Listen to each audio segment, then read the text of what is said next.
নমস্কার বন্ধুরা, মাই রোজ গার্ডেনে আপনাদেরকে অনেক অনেক স্বাগতম। এই সময় গোলাপ গাছকে ভালো রাখতে গেলে আমাদেরকে নিয়মিত একটা পরিচর্যা কিন্তু করতে হবে। নিয়মিত পরিচর্যার রুটিন এপ্রিল মাসে কিভাবে করতে হবে সেটা নিয়ে আমি একদম 1 এপ্রিল একটা ভিডিও দিয়ে দিয়েছি। সেই রকমভাবে প্রত্যেকটি দিন ধরে ধরে আপনারা গোলাপ গাছে যদি পরিচর্যা করেন অবশ্যই আপনাদের গোলাপ গাছ ভালো থাকবে।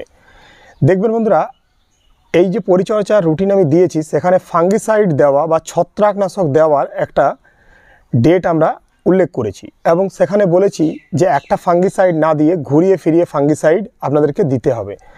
তো কিভাবে আমরা ফাঙ্গিসাইড অ্যাপ্লাই করব, কোন ফাঙ্গিসাইডটা দেব, সেই ফাঙ্গিসাইডটা কেমনভাবে দিতে হবে, কোন টাইমে দিতে হবে ইত্যাদি ইত্যাদি ব্যাপারগুলো আমরা অনেক সময় ভুল করি, যার জন্য আমাদের গাছের পাতা হলুদ হয়ে যায়, পাতার মধ্যে ব্ল্যাক স্পট চলে আসে, অনেকের গাছের পাতা পুড়ে পুড়ে যাচ্ছে বা বিভিন্ন রকম পাতার উপর প্রবলেম হচ্ছে বা কিছু গাছে ডাইব্যাক চলে আসছে ইত্যাদি ইত্যাদি অনেক কথা বলছেন।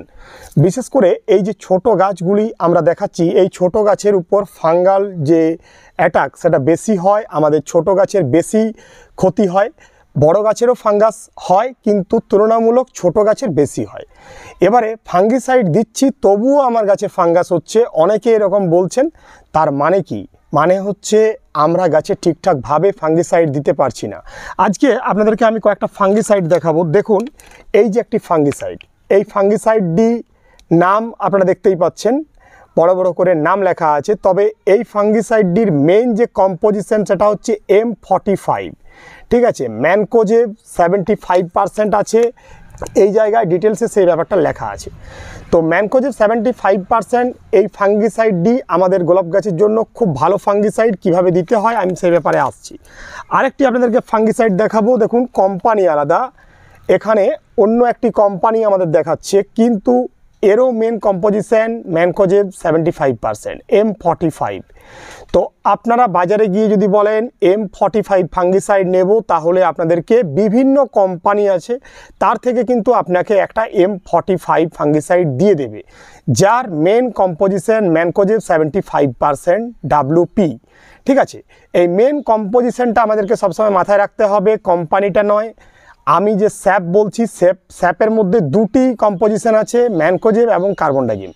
তো আমাদেরকে দুটি ফাঙ্গিসাইড রাখতে হবে। একটা হচ্ছে এই যে ফাঙ্গিসাইডটা দেখাচ্ছি, মানে M45। এই যে দুটি ফাঙ্গিসাইড, এই দুটি ফাঙ্গিসাইডের মধ্যে যে কোনো একটা রাখলেই চলবে। আমার কাছে দুটো ফাঙ্গিসাইড আছে M45-এর।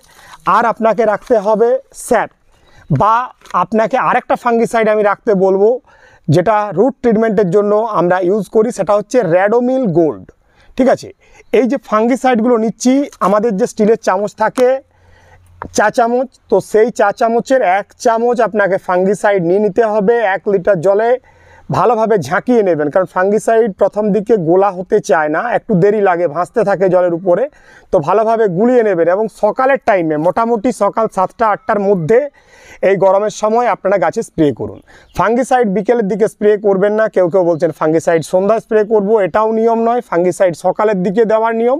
মোটামুটি হালকা মিষ্টি রোদ থাকবে সেই সময় ফাঙ্গিসাইড দিতে হবে, তারপরে যেন সারা দিন ধরে গাছটায় রোদ পায় সেই ব্যবস্থা আপনাদেরকে করতে হবে। ফাঙ্গিসাইড মেঘলা দিনে দেওয়া ঠিক নয়। ফাঙ্গিসাইড যদি মেঘলা দিনে দিই, প্রপার যে কাজটা হওয়ার কথা সেটা কিন্তু হবে না।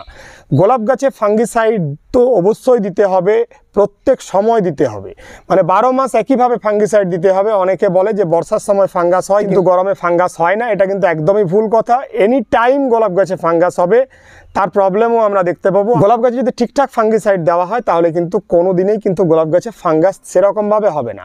আমি যে পরিচর্যার রুটিন বলেছি, সব রুটিনটা যদি ফলো করেন 100% আপনাদের প্রত্যেকটা গাছ ভালো থাকবে, কোনো অসুবিধা হবে না। দেখুন, এই যে ফাঙ্গিসাইডগুলো বলছি, এটা 1 চামচ 1 লিটার জলে আপনাদেরকে করতে হবে। পরের বারে, মানে আমি এবারে ধরুন এটা হচ্ছে M45 ফাঙ্গিসাইড, পরের বারে ধরুন এটা স্যাপ ফাঙ্গিসাইড, যদিও এটা M45, আপনাদেরকে বোঝাবার সুবিধার্থে আমি বলছি এটা ধরুন স্যাপ। তো স্যাপটা আমি কিন্তু পরের বারে 1 চামচ দেব না, 1 চামচের চেয়ে কিছুটা কম দেব। পরের বারে ধরুন এটা আরেকটা অন্য ফাঙ্গিসাইড র্যাডোমিল গোল্ড, এটা আমি 1 চামচের চেয়ে অনেকটাই কম দেব, প্রায় হাফ চামচ করে দেব। তারপরে আমি ধরুন আবার M45 দেব, তখন কিন্তু আবার ফুল 1 চামচ দেব। এইরকমভাবে আপ ডাউন সিস্টেমে আপনাদেরকে ফাঙ্গিসাইডটা দিতে হবে। সকালের টাইমে আপনাদেরকে ফাঙ্গিসাইড দিতে হচ্ছে, আর ডোজটা কিন্তু কমছে আবার বাড়ছে। এই রকম সিস্টেমে যদি দিতে পারেন তাহলে দেখবেন গাছে ফাঙ্গিসাইডের কাজ ভালো হচ্ছে, গাছ আপনার কিন্তু ভালো থাকছে, কোনো রকম প্রবলেম হচ্ছে না। এবারে অনেকে বলেন যে ফাঙ্গিসাইডের সাথে আমরা কি অন্য কোনো খাবার দাবার ইউজ করতে পারি, আমাদের অতটা টাইম হচ্ছে না। হ্যাঁ পারেন অবশ্যই, যেগুলো হচ্ছে ওয়াটার সলিউবল ফার্টিলাইজার। যেমন ধরুন এখানে আমি একটি প্যাকেট দেখাচ্ছি 19-19-19, এটা হচ্ছে ওয়াটার সলিউবল ফার্টিলাইজার। এই ধরনের ফার্টিলাইজারগুলো আপনারা 2 গ্রাম ওই ফাঙ্গিসাইড জলে 1 লিটার জলে আর কি মিশিয়ে পরে দিতে পারেন, কোনো অসুবিধা কিছু হবে না, সাইড ইফেক্ট নেই, খাবারের কাজও হয়ে যাবে, ফাঙ্গিসাইড দেওয়ার কাজও হয়ে যাবে। এইরকমভাবে আপনাদেরকে কিন্তু করতে হবে। তবে আমি বলবো যদি হাতে সময় থাকে তাহলে একটা সেপারেট দিন ধরে ধরে আপনারা আলাদা আলাদা করে পরিচর্যা করতে থাকুন, সেক্ষেত্রে কিন্তু আরও ভালো ফলাফল পাবেন। এইরকম সুন্দর গাছ রাখতে গেলে এইরকমভাবে যেরকমভাবে বলা হলো ফাঙ্গিসাইড দিন, আলাদা দিনে খাবার দিন, যদি সময় না থাকে ফাঙ্গিসাইড খাবার একসাথে দিন, তাও অসুবিধা হবে না। কীটনাশক দেবেন, রুট ট্রিটমেন্ট করবেন, অন্যান্য যে সমস্ত কাজ থাকে সেগুলো করবেন, দেখবেন আপনাদের গোলাপ গাছ কিন্তু খুব ভালো হচ্ছে, কোনো অসুবিধা হবে না। যা কিছু অবশ্যই আর যা কিছু সমস্যা হবে তার জন্য কমেন্ট সেকশন আছে, সেখানে গিয়ে কমেন্ট করবেন। ভিডিওগুলো আমাদের কেমন লাগছে সেগুলো কমেন্ট করে জানাবেন। যা যা ভিডিও আপনাদের দেখতে ইচ্ছে করছে সেগুলো আমাকে কমেন্টে জানাবেন। যারা চ্যানেলে নতুন এসেছেন তারা প্লিজ চ্যানেলটিকে সাবস্ক্রাইব করে মাই রোজ গার্ডেন পরিবার সদস্য উঠবেন। ধন্যবাদ বন্ধুরা, প্রত্যেকে ভালো থাকবেন। আজ এটুকুই।